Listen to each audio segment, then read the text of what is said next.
What's going on, peeps? Today is Monday, and just want to make a video about Ramadan. For those who don't know, Ramadan is the month that the Quran was revealed. Actually got it right here. The Holy Quran, the clear Quran. It's mirrored, but when this was revealed to the Prophet Muhammad, and essentially, I just want to talk about. It's the month of fasting. You fast from the time of Fajr, which is, it's not necessarily sunrise, but it's when I think some of the light starts peeking through the night. So that's around, at least for me, it's not 6, around 5:40, somewhere around there, until sundown, which would be the Maghrib prayer, which is going to be around 6:30, somewhere around there. So you fast from that time to that time. No water, no drink, no smoke, no, anything that goes through your throat and comes down to your stomach, essentially, is what you're fasting. And so, essentially, that's what I've been doing. The past couple of days, though, I feel a lot more tranquil, a lot more peaceful. I think a little bit more mindful of God. At least that's, what he says in the Quran is that when you fast, you'll be a little bit more mindful of, your Lord and whatever. And, I think it's good discipline. I think it's been, because me personally, I'll just put it out there as a Muslim, I do smoke marijuana and stuff, but I try to keep that for the nighttime, and that's something I got to work on personally. And I think that's something that will, as I slowly grow up, maybe I won't need it as much anymore, but at the moment I do it. But what I've been doing is just not doing it in the day, because it does break your fast.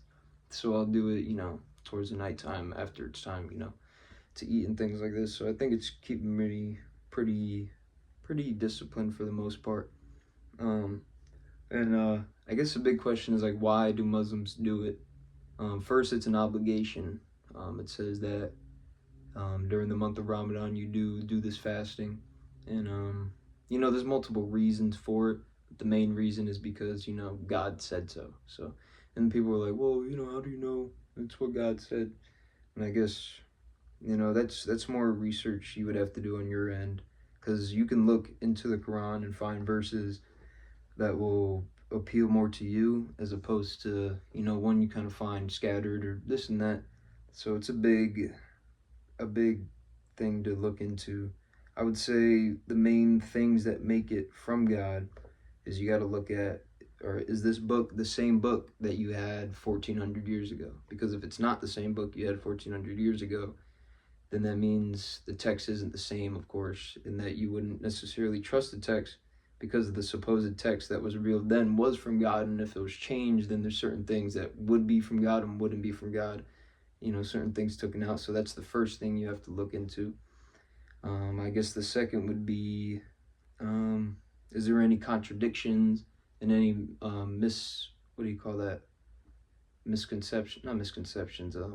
discrepancies, discrepancies, things like this. And you can look into the Quran. I mean, you can look throughout the whole thing. You won't find a single one, right? You will not find a single contradiction. And if you think it is one, it easily explained. It's not a problem. Like, most arguments formulated against the Quran in Islam are easily refutable. They've been refuted multiple times. So there's things like this.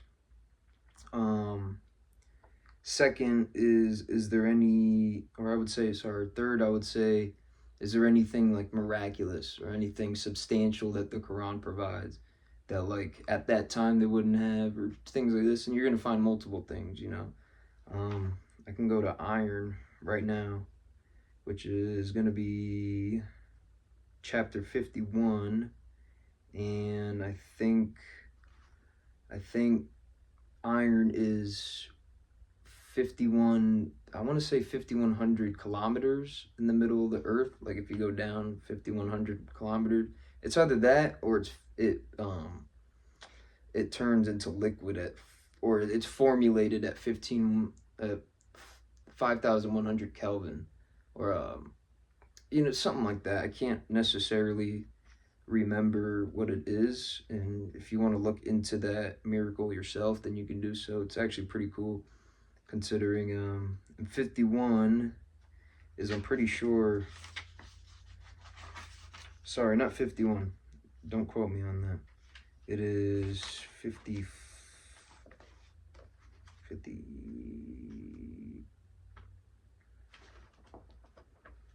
which one is? Pretty sure it's one of the 50s, I'm almost for certain. All right, there it is, 57, I'm sorry.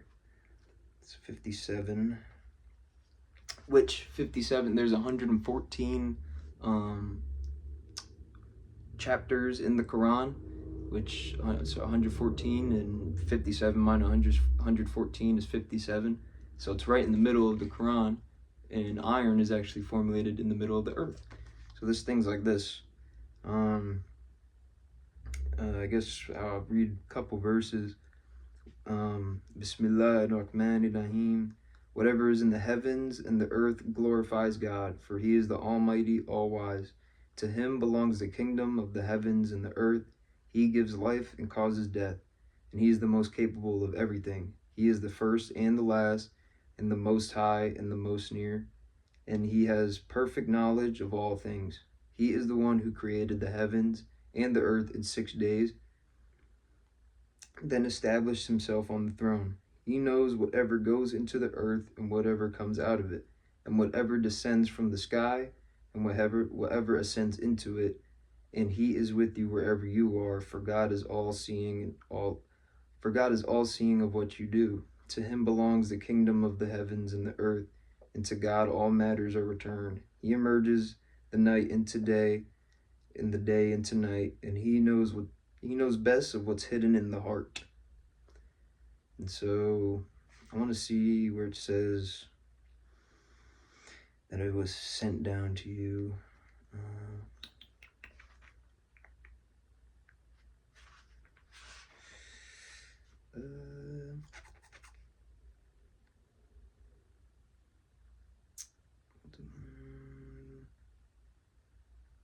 I think it says somewhere in here that we've sent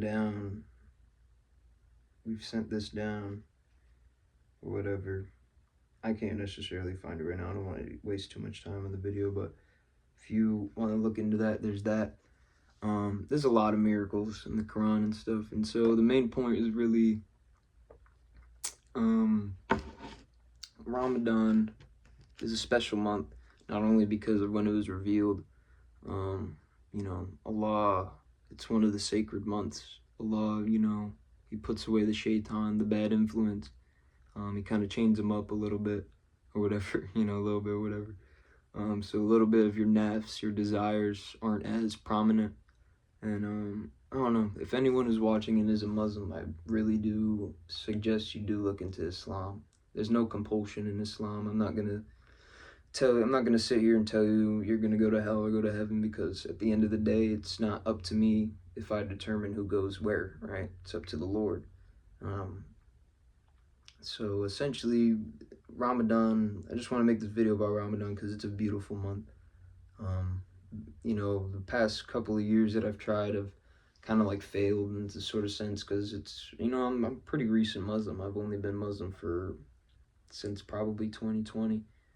So, I'm still trying to persist and doing the right thing and trying to stay best to what the deen is. And I have my slip-ups, man. I mean, I live in America. There's a lot of distractions and a lot of things that go against what Islam is and what Islam believes and what God sends down. And it's a bigger test for me and bigger test for the ones that do live in America. So I think hopefully Allah could accept our fasting and repentance and our shortcomings. And I guess the main thing is, if you want to look into the religion of Islam, it's not this terrorist, it's not this, crazy thing people call whatever. People will say everything bad about Islam, but they'll never show you what it is. Like, they'll never show you a verse. I can pop open a verse right now. All praise is for God, who has revealed the book to his servant, allowing no crookedness in it, making it perfectly upright to warn the disbelievers of a severe torment from him. to give good news to the believers who do good, that they will have a fine reward in which they will remain forever, and to warn those who claim God has offspring. They have no knowledge of this, nor did their forefathers. What a terrible claim that comes out of their mouths. They say nothing but lies. So, I think that refers to, the Christians and stuff. But, just read the book. And if, I don't know, it's just it's the only religion to me that made sense, right? So, but that's pretty much it. That's all I want to talk about. And if you are Muslim watching, keep up on your fast. I know it's hard. Just make sure you wake up in the morning. Make sure you wake up before Fajr. Get that little suhoor meal in, eat a little bit of food. And you'll be good, man. By the nighttime, get that water. Just make sure the most important thing I'd say is the water. So get that water in, and that's pretty much it. I'll see y'all.